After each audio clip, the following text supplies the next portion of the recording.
Tuesday's rescheduled Starlink launch from Cape Canaveral keeps the year's 72nd broadband mission on track after the Monday scrub.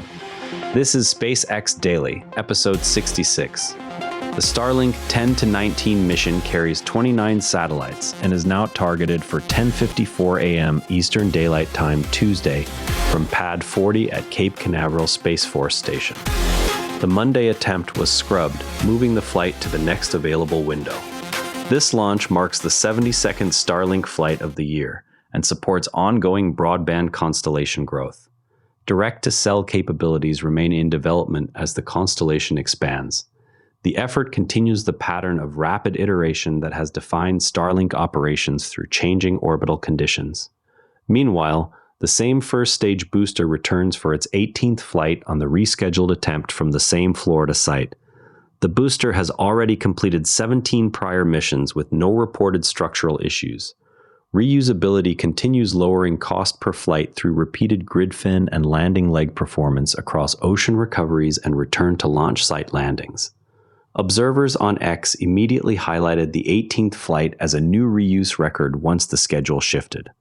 While one booster racks up flights, the broader constellation faces new orbital maintenance demands from declining solar activity. Operators lowered the orbits of 4,400 Starlink satellites in response to reduced solar activity that increases atmospheric drag variability. The adjustment aims to manage collision risk with existing debris under changing space weather conditions. Lower solar output reduces upper atmosphere density, requiring active orbit management to keep satellites in their assigned shells. Several accounts shared images of the lowered orbits and discussed how solar cycle changes affect drag management. The move reflects ongoing constellation maintenance that keeps the network reliable as launch cadence remains high. From the Florida manifest, attention turns to the single West Coast attempt scheduled the same day. A Falcon 9 mission is now targeted for Tuesday morning from Vandenberg Space Force Base. The flight will add to the year's West Coast cadence with no payload identified in the schedule notice. The single California attempt contrasts with the denser Florida manifest for the same period. Vietnam's VinSpace signed a launch agreement with SpaceX for an unspecified future mission. The deal adds another international customer to the manifest and covers a dedicated rideshare or primary payload slot on a future Falcon 9 or Starship flight. No payload details or target date were released in the announcement.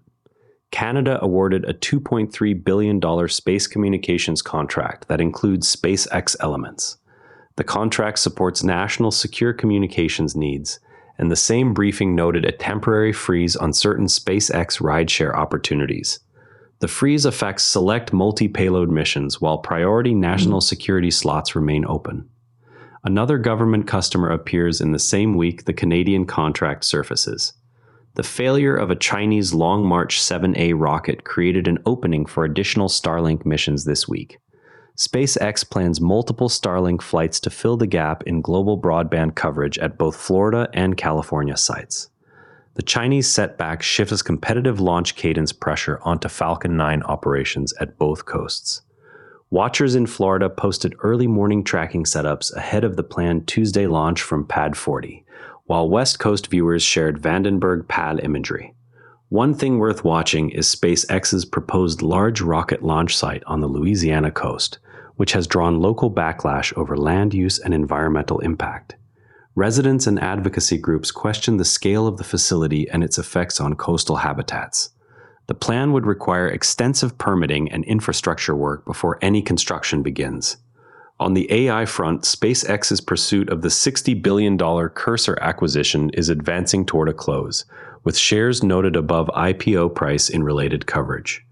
Morgan Stanley analysts suggested the deal could support a $600 per share valuation for SpaceX under certain scenarios. A SpaceX executive stated that Starship could enable orbital AI data centers to address terrestrial limits on power, land, and cooling.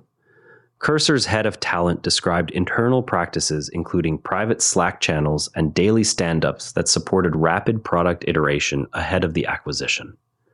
From an engineering standpoint, ocean recovery of a Starship upper stage after re-entry introduces a distinct set of hydrodynamic and structural constraints compared with booster tower catches. The ship must survive peak heating on the way in, then transition to a controlled splashdown where wave action, saltwater corrosion, and variable sea states act on the vehicle.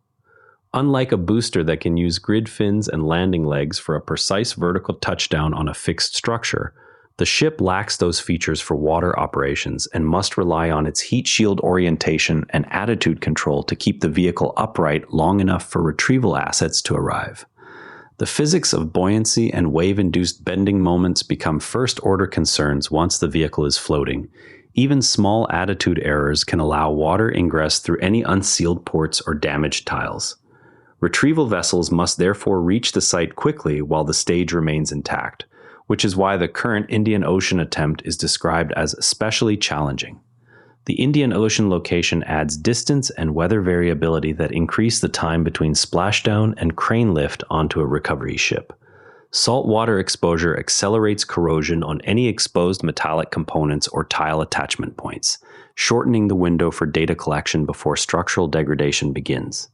Engineers can instrument the floating stage with pressure sensors and strain gauges that record real-time loads during wave passage, data that ground tanks cannot replicate because they lack the random, multidirectional forcing of open ocean swells. Success here would supply flight data on post-re-entry structural margins that cannot be fully replicated in ground tanks or static tests, directly informing whether future ships can be refurbished for rapid reuse or must be treated as expendable after each flight. The same dataset would also calibrate models for future orbital refueling missions, where a ship must survive re-entry intact enough to be caught or towed rather than simply recovered from the sea. Each additional recovery attempt therefore narrows the uncertainty around tile adhesion, tank pressurization integrity, and avionics survival in a saltwater environment, moving the program closer to the full and rapid reuse cadence that remains its central open question. A quick look at the tape shows SPCX closed at $138.74, up 1.5%, with first reported retail selling since the June IPO. Before we go, the Indian Ocean recovery data will clarify whether post-re-entry structural margins support rapid reuse or require expendable treatment for the upper stage. That's the day at SpaceX. That's a wrap. SPCX is trading at $138.74, up 1.5%. If you're new here, subscribe and this briefing finds you every day. I'm Patrick in Vancouver. Thanks for being here, and I'll see you tomorrow. And before you go, this show is part of the NARA Network, a family of daily podcasts on tech, science, and markets. Each one a short, sharp briefing you can finish on the commute. If today earned its place in your feed, here's your next listen. Tesla Shorts Time, your daily deep dive into everything Tesla. Find every show free at naranetwork.com. And on the website, every episode's visuals live in our free image gallery at naranetwork.com/gallery. Royalty-free under Creative Commons, download with attribution. This episode used AI voice synthesis of my voice. Editorial selection and analysis are my own.